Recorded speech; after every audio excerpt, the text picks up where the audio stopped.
Donc maintenant, on va essayer de voir ensemble la disposition et la conception des différentes salles de fabrication, de conditionnement et éventuellement de laboratoire de contrôle in process. Donc l'exemple qu'on va citer, ça concerne les usines de fabrication des produits secs ou des matières sèches. Donc en l'occurrence des comprimés, des gélules ou des poudres dispersibles. On aura éventuellement l'occasion de voir une conception d'usine qui fabrique les produits liquides tels que les injections, les perfusions et les autres types de produits liquides. Alors, pour le cas des produits secs,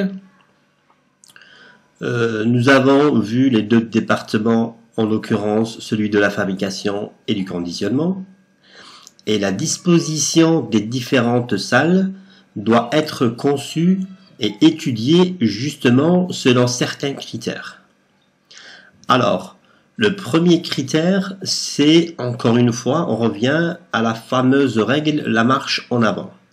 C'est-à-dire que l'enchaînement et l'ordre des salles doit être justement établi en fonction de l'ordre des opérations de fabrication des produits.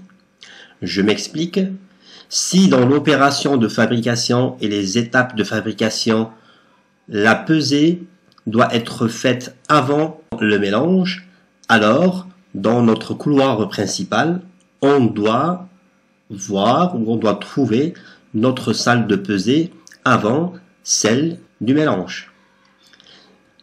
Un autre exemple, si l'opération de pelliculage et d'enrobage des comprimés suit l'opération de fabrication des comprimés, donc dans mon usine, en suivant le couloir principal, je dois d'abord trouver les salles de fabrication des comprimés, donc des salles de compression, avant les salles justement d'enrobage ou de pelliculage.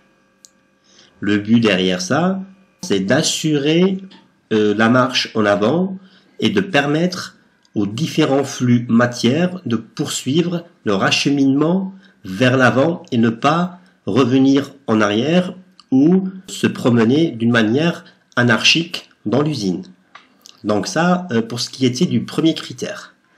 Maintenant, pour la superficie des salles de fabrication, évidemment, la superficie de chaque salle doit être étudiée de telle manière à assurer une fonctionnalité des opérations dans la salle et aussi de garantir justement les opérations de contrôle. Parce que dans les opérations pharmaceutiques, il est exigé que les équipements soient disposés au centre de la salle et non pas être mis à côté des murs, afin de pouvoir justement voir l'état de la machine et de l'équipement sur les quatre côtés et d'apporter, si nécessaire, des opérations de montage, de démontage, de lavage, de désinfection et aussi de maintenance.